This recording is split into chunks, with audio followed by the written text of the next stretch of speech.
Assalamualaikum warahmatullahi wabarakatuh. Salam sejahtera untuk kita semuanya. Perkenalkan, saya Irma Nesa dengan NIM H1B12004, mahasiswa dari program studi Ilmu Politik, Fakultas Hukum Universitas Negeri Jambi. Di sini saya akan menjelaskan sedikit materi tentang perempuan dalam politik, yang diantaranya adanya konsep kesetaraan gender, konsep affirmative action, dan keterwakilan perempuan di dalam politik. Akan tetapi, sebelum itu saya akan menjelaskan sedikit apa itu politik. Politik adalah proses pembentukan dan pembagian kekuasaan dalam masyarakat yang antara lain berwujud proses pembuatan keputusan, khususnya di dalam negara. Secara terminologis, politik ini menunjukkan pada pengaturan usaha masyarakat dalam segala aspek kehidupan. Pemerintah mengatur urusan masyarakat, sedangkan masyarakat melakukan koreksi terhadap pemerintah dalam melakukan tugasnya. Nah, politik menurut para ahli. Selain pengertian politik secara umum dan terminologis, para ahli dan pakar memiliki pandangan dan pendapat yang berbeda dalam mendefinisikan politik yang sebenarnya.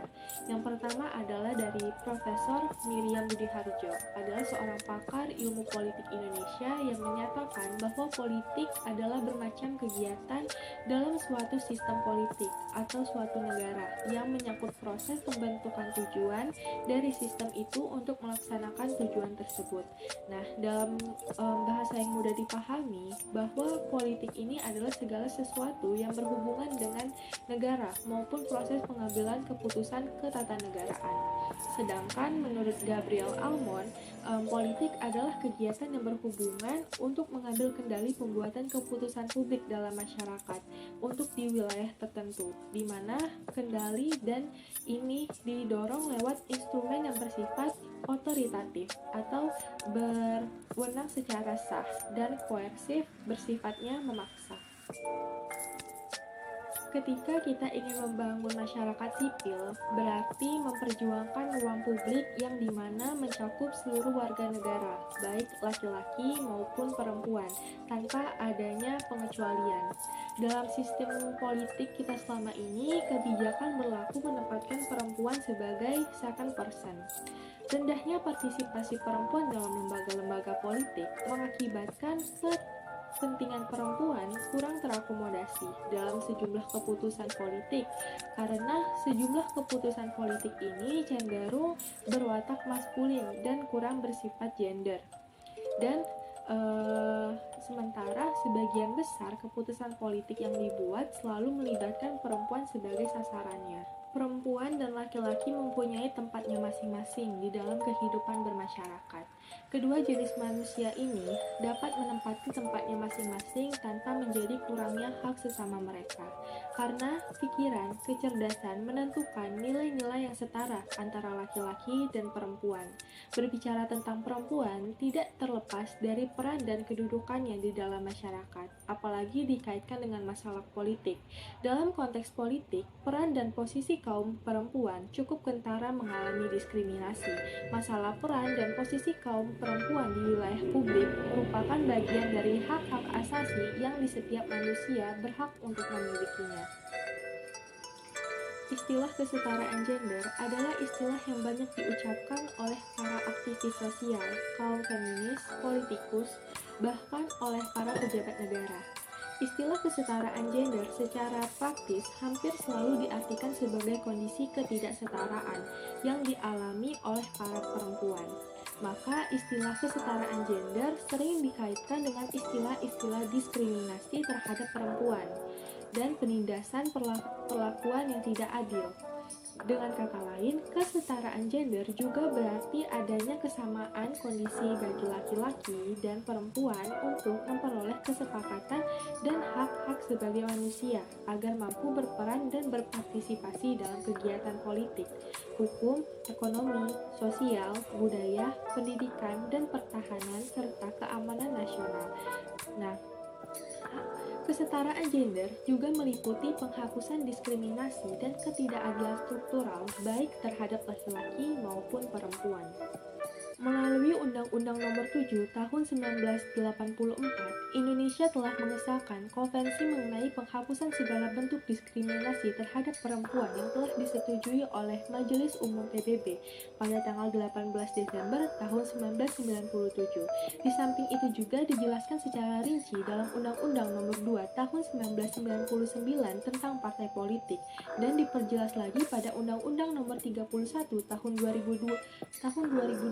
Hal yang sama ini dijelaskan juga dalam Propernas dan Impres Nomor 9 Tahun 2001 mengenai partai politik, dan di dalamnya dijelaskan lebih banyak bagaimana memperdayakan perempuan dalam rangka ikut berpartisipasi dan posisi perempuan serta peran yang dilakukan oleh pihak perempuan agar tidak melakukan diskriminasi dan tidak melakukan tindakan ketidaksetaraan gender.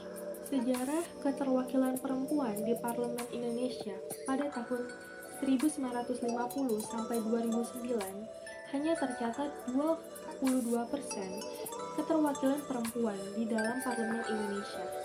Partisipasi ini pada hakikatnya dapat terjadi di setiap tahap kegiatan manusia.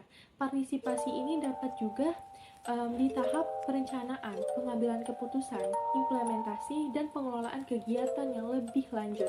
Partisipasi masyarakat menuntutkan keterlibatan penuh dari para pelakunya dalam mengambil keputusan, menjalankan keputusan, dan bertanggung jawab atas konsekuensi dari keputusan yang telah disepakati. Kebijakan affirmative action yang memberi kemudahan pada perempuan untuk berpartisipasi lebih luas lagi bagi perempuan sejak tahun 2004. Sistem ini memberikan peluang munculnya wakil-wakil perempuan di dalam parlemen. Aspek-aspek dalam pemilu ini perlu diperhatikan untuk melihat peluang keterwakilan perempuan, yaitu adalah batasan daerah pemilih, mekanisme pencalonan, metode pemberian suara, formula penetapan calon terpilih. Di tingkat nasional, partisipasi perempuan dalam politik dijamin sepenuhnya dalam revisi Undang-Undang Politik dalam Undang-Undang Nomor 2 Tahun 2008 tentang partai politik. Pembentukan dan pengurusan partai politik di tingkat pusat harus menyertakan 30% untuk keterwakilan perempuan, serta ketentuan untuk memperhatikan minimal 30% keterwakilan perempuan dalam pengurusan tingkat provinsi dan kabupaten atau kota. Kemudian, dengan adanya keputusan MK pada pasal 214 Undang-Undang Nomor 10 Tahun 2008, di mana penetapan calon tidak lagi berdasarkan nomor urut, melainkan berdasarkan suara terbanyak, dianggap telah mati-surikan keterwakilan perempuan baik di DPRD maupun DPR, sebagaimana yang dimaksudkan dalam Undang-Undang Nomor 10 Tahun 2008 pada pasal 56 menyatakan bahwa daftar calon yang diajukan partai politik memuat paling sedikit 30% keterwakilan perempuan.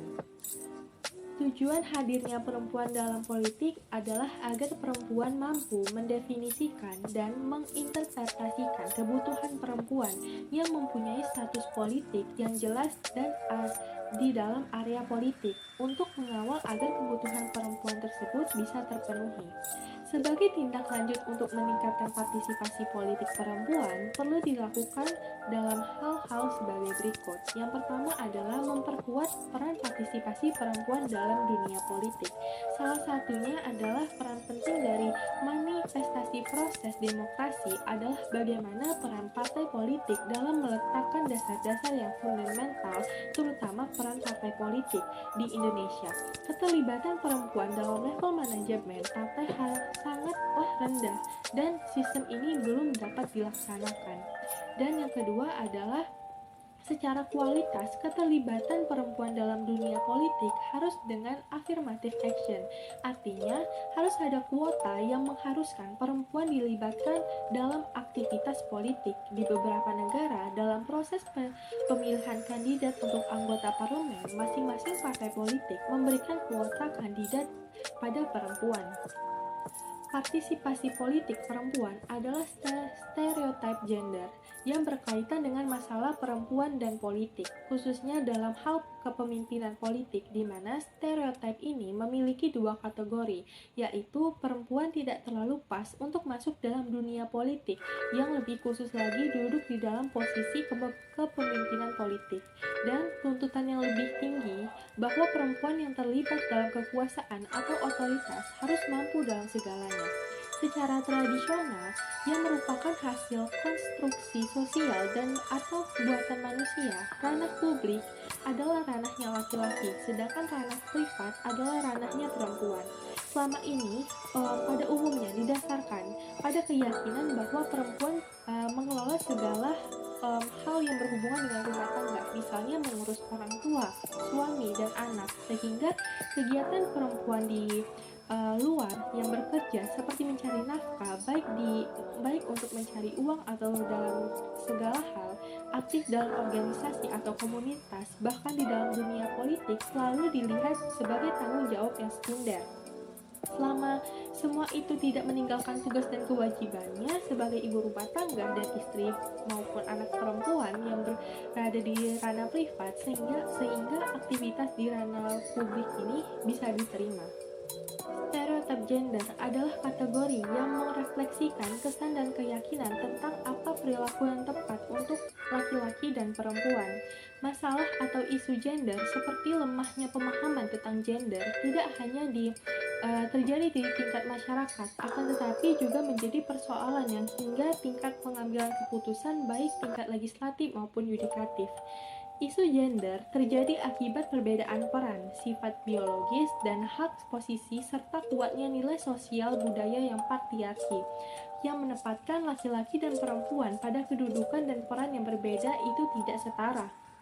Di Indonesia sendiri, isu ketidaksetaraan gender, anti kekerasan, dan isu-isu lainnya mengusung tema-tema persamaan dan keadilan dalam ranah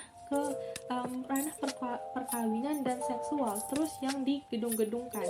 Historitas adanya pembedaan gender ini terjadi melalui proses yang sangat panjang dan beragam, di antaranya adalah dibentuknya disosialisasikan, diperkuat, bahkan dikonstitusikan secara sosial maupun kultural, baik melalui interpretasi teks-teks keagamaan ataupun oleh negara. Maka dari itu, hadirnya atau keterwakilan politik perempuan ialah untuk mengatasi urgentisitas di mana adanya kebutuhan khusus karena situasi yang khas yang hanya dialami oleh kaum perempuan, adanya ketidakadilan gender, marginalisasi, stereotip, kekerasan, dan sebagainya. Itulah materi yang bisa saya sampaikan mengenai keterwakilan politik perempuan. Partisipasi politik perempuan yang khususnya keterwakilan perempuan dalam pengambilan keputusan yang menjadi agenda penting bagi pemerintah dan legislatif. Berbagai kebijakan afirmasi dan penguatan terus diupayakan dalam demokrasi yang inklusif. Masyarakat sebagai salah satu pilar penting demokrasi mempunyai peranan yang sangat penting untuk mewujudkan partisipasi politik perempuan yang lebih luas dan bermakna. Partisipasi perempuan dalam politik sangatlah penting, sebab keberadaan mereka dapat meningkatkan kesejahteraan kelompok perempuan dengan mewakili, mengawal, mempengaruhi agenda dan proses pembuatan kebijakan, serta turut serta dalam proses pembangunan. Namun, walaupun dalam praktek representasi politik perempuan di parlemen masih di bawah target 30%. Adapun kendala ideologis dan psikologis yang akan dihadapi ketika masuk dalam parlemen adalah dengan adanya ideologi gender dan pola-pola kultural maupun peran sosial yang ditetapkan sebelum diberikan kepada perempuan maupun laki-laki. Meskipun demikian, harus diakui secara umum, partai politik Indonesia belum bersikap berlapang dada dan maksimal dalam menerima tindakan afirmasi peningkatan keterwakilan perempuan dalam lembaga legislatif. Perlu diperbaiki secara mendasar dengan memberikan tekanan politik melalui pergerakan regulasi kepada partai politik sehingga dapat memaksa mereka untuk lebih menghargai tindakan afirmasi keterwakilan perempuan di dalam lembaga legislatif. Usaha untuk meningkatkan keterwakilan perempuan di dalam parlemen hasil pemilu tahun 2014 sejauh ini dapat dikatakan berhasil dengan keberadaan Undang-Undang Nomor 8 Tahun 2012 dan PKPU Nomor 7 Tahun 2013 berhasil memaksa partai politik untuk memenuhi kuota 30% keterwakilan perempuan. Hal ini tercermin melalui jumlah caleg perempuan di daftar calon tetap untuk DPR tahun 2014 sampai tahun 2019. Itu dia yang bisa saya sampaikan. Kurang lebih mohon maaf. Assalamualaikum warahmatullahi wabarakatuh.